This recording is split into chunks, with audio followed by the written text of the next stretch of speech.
members, friends, and colleagues are mourning the loss of the Prince George poet and author Barry McKinnon. McKinnon passed away earlier this week at the age of 79. Known for his dark, humorous poetry and prose, he was prolific, writing more than 20 poetry books and chapbooks over his career, and his work earned him much critical acclaim. McKinnon won the Dorothy Livesay Poetry Prize in 1992 and was a finalist for the Governor General's Literary Award in 1981.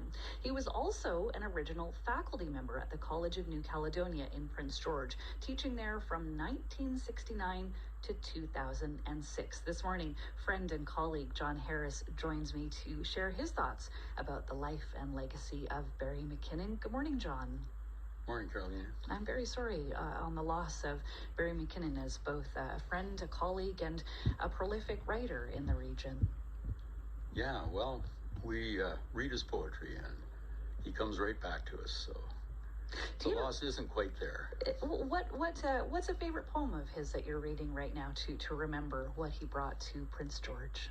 Well, my favorite is an early poem called Jack the Organizer, because Barry organized so many poetry readings at the college. He ran one of the biggest Canada Council financed poetry reading series in the country. Brought in Margaret Atwood and Al Purdy and all kinds of people. Wow, remarkable names. Yeah, I know. He had to do all the work behind that, so he was the organizer, you know. And the poem ends with an interesting line that I think expresses his feeling about all that. After Jack runs this show that he's been elected to show, it's a big party that's going on at Oktoberfest, and he's responsible for the bingo game, for the beauty queen contest and all this stupid stuff that they're doing, as well as supplying the beer and the chairs. And at the end, the poem says, they elected you for no reason, Jack, but they knew you could do it. Huh. And is that what Barry did for Prince George, would you say? It was one of the big things that he did besides his own writing, and he wrote a lot about the town. His poetry is very local. What was the poetry scene like before Barry McKinnon arrived? I don't know. I wasn't here. I arrived 3 years after he came here.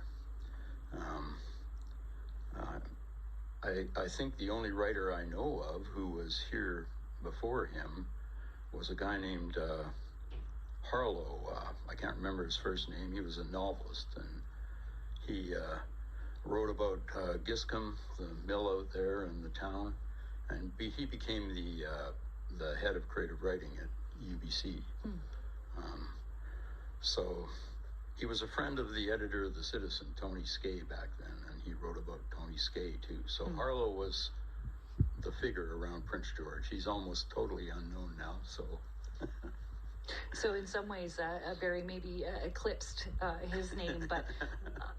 I think so, yeah. Barry brought a legacy in terms of his writing, but also his teaching style. Can you tell me a little bit about Barry's printing press? Yes, the college inherited Ben Ginter's printing press. Ben Ginter ran a little newspaper here. I think his main reason was to protest the fact that he couldn't sell his beer in government liquor stores. But he had a full-scale little newspaper in operation with all the equipment, and Barry ended up activating all that stuff, a platinum printing press, an offset printing press, and a bunch of other things, and started publishing poetry by his students in creative writing. And everybody who came to read here, like Al Purdy, like Margaret Atwood, they got a broadside, a big hand-set poem of theirs, on nice paper. And when he would print off a poem by one of his students, what kind of a difference do you think that made in terms of their own commitment to creative writing and poetry? It really involved them. They got to see these major figures in poetry, who they were studying, firsthand. I remember one particular student, his name was Harvey Chemetsky, and he ran a cafe in town here, Other Art was called for a time. And he was one of those groups of young poets who would cluster around the office. I had to fight my way through them to get into the office sometimes. And they were so enthusiastic. And of course, they were also using Ginter's printing press, running off their own stuff and doing magazines. Yeah. We spoke with Barry's son, Jesse, yesterday, and Jesse had a beautiful way to describe Barry McKinnon. He said his dad was a soft spot in a tough town. Yeah, Barry was, like most of us, a kind of urban dagwood, you know. You kind of think of poets as, I don't know, maybe back when he started, hippie figures maybe, or something like that. And he did have long hair, and he chain smoked cigarettes and drank a fair amount of beer, but he also was very glad to have his job at the college and to get money. He'd been pretty poor for a long time, and he moved into a nice house in the Miller Addition, the old suburb here. It's a heritage house in Prince George, and he fixed it up. That combination of being a poet and being a dagwood figure, you know, very stable family life. He was married to his wife Joy, all of their lives, really 50 years I think it goes on right now. So some people find that kind of combination difficult to see, you know, that urge to get famous writing poetry and write good poetry, and also jazz. He was into jazz. He had a show here on the radio for a little while way back, always talking about, you know, Charlie Parker and Thelonious Monk. And, not my field, but I listened. Were you able to see him before he passed away? Well, I talked to him regularly. We would meet once a month, roughly, at Tim Hortons across the street from my place, and talk poetry. But after we both retired at about the same time, we didn't see that much of one another. We did things together, made a few trips together and things like that. But yeah, we were. I don't know what you'd say. We had our respective interests in literature, and we always knew we were both working at them. So I didn't like to disturb them, you know. What do you think Barry McKinnon thought about the state of poetry in Prince George and more broadly at this time? Yeah, sorry, I know I guess you would say he thought cynically about it, but poetry and literature itself, it used to be kind of dominant because the book was the only platform that you could carry home art in, you know. We don't talk about the printing press very often anymore, right? Yeah, I know.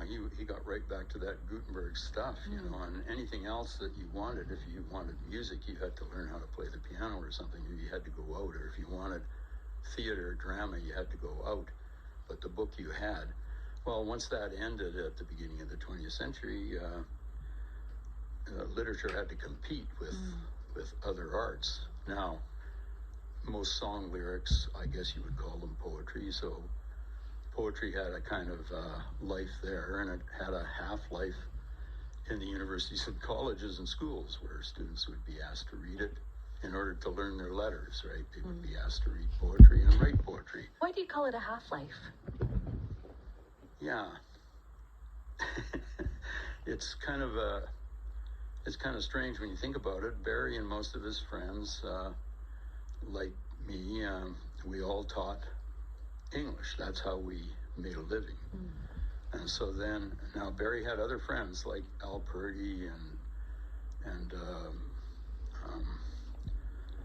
I can't think of it right now, but he had other friends who did other things for a living. But almost all of them, the poets of Vancouver, George Bowering and Fred Waugh in the Tisch group, Frank Davey, they all taught at the universities.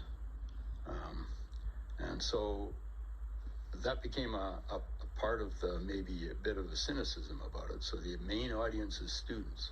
You know, one of the American poets said the gods who took away the poet's audience gave him students.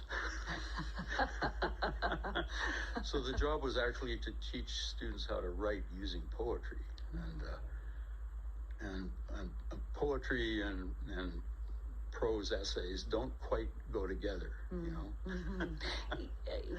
We only have about a minute left here, but you just said something so powerful, and that's about the gods taking away the poets. I wonder what you think Barry McKinnon's legacy will be in Prince George. Well, I think, you know, in Prince George, I'm not sure. The poetry group here, like Barry knew from playing jazz, there's always an artistic group, people that think like you and work like you, and that you get comfort from and talk to. And so those people will always carry on Barry's legacy. His books will always be there. And I know they're going to put together an anthology of his best poems, and soon they're talking about it already. And Barry wrote a lot of prose about his life in Prince George, and somebody will publish that, put it together and publish it. So, yeah, there'll be lots of material to work on. That's wonderful. I'm looking forward to reliving the joy of his words through that anthology. I hope you'll stay in touch with us when that's going to be coming out. John, such a pleasure to talk to you today about the legacy of Barry McKinnon. And once again, I'm sorry for your loss. It's a pleasure to meet you. And like I say, I'm reading Barry, so I don't feel it so hard. And we will feature some Barry here too in just a moment. So don't go anywhere. That's John Harris, friend and colleague of poet and author Barry McKinnon, who passed away earlier this week at the age of 79. Let's listen now to Barry McKinnon reading one of his poems. This is Bingo Dance. A bingo dance is not a spot dance. During a tune, the singer calls bingo and all the partners change. When does innocence end? Shelley dead at 29, so it is death.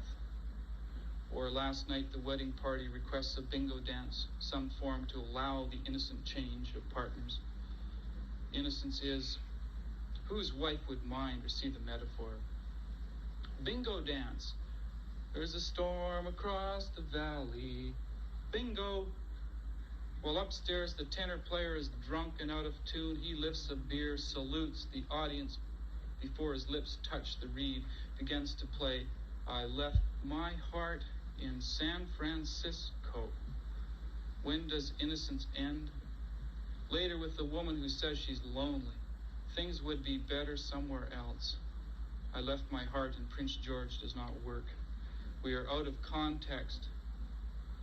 But note this, that 60-year-old sax player's smile looked like William Burroughs in better shape, his innocence nearly shot, as we watch the young partners change, get married, throw garters, flowers.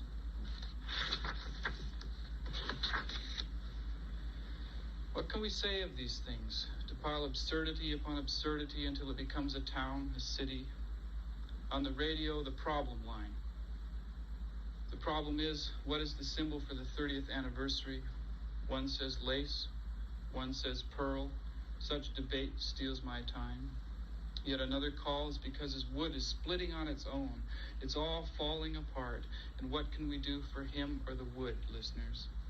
What can be done as if an answer is possible? What do you do when it piles up? The students want to know what they've missed. Or what are we doing today? We are doing it. It seems to be the subject here, what I am subjected to. I know everything and ponder the mysteries of the Prince George Hotel. Dark, 4:30 p.m., ponder the imported Vegas singer. What does he think of it?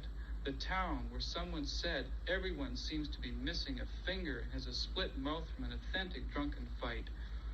What do I think of him and his Elvis Presley imitation guitar out of tune and plugged into this electrical age? He solves the problem of the drummer backed by an electronic beat, Latin American fake samba he forces all songs to fit to. I am puzzled, entertained for the wrong reasons. Any sense of myself is welcomed. I welcome the absurd, giving me one more thing I know to explain. The weather has changed outside. The skating rink has been empty for 3 months. Yet today, 3 children skate there awkwardly, scrape the ice, move over it, lost in activity, but not lost. The problem is getting any line down clearly, to shine opaque as a pearl, born of some closed agony and ceaseless irritation. That's it.